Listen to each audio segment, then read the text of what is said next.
In this video, I want to explain why I'm totally against being perfect. Before I do though, I just wanted to quickly mention that I have a free course on Skillshare for game audio beginners, all about the business side of starting a career in video games. I also have a mailing list for music and sound students where I hand out tips and tricks and resources and stuff that I think you'll find useful. Both will be linked below. So, perfectionism is a hindrance to our progress as creatives. It doesn't mean that we're being better or more careful and taking more time to make sure everything's absolutely right.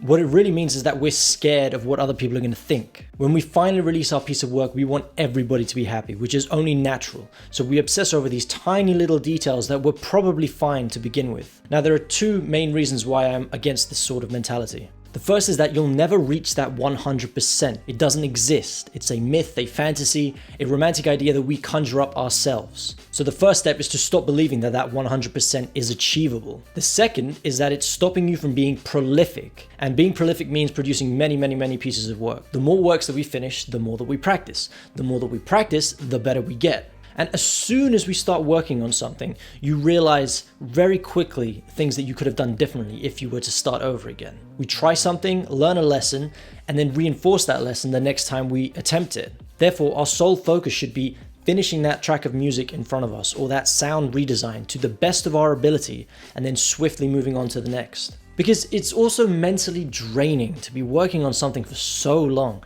I don't want to keep writing this piece of music for the next 4 weeks. I could, but I'm totally bored of it. And I could probably go back and change a few of the sound effects in this redesign I just finished, but I don't want to. I've seen this clip 1,000 times and I'm done with it. And yes, you probably would improve things if you kept working at the same thing. But by how much? How much compared to starting afresh with new inspiration and the room and space to apply the lessons that you've learned? And it's also super easy to get lost within your work and not realize that you're chasing that 100% before it's too late. So the easiest way around this is to set yourself a time limitation. Be it a week to write a new song or a couple days to finish this sound design exercise. Once your time is up, it's up. Like, you stop working.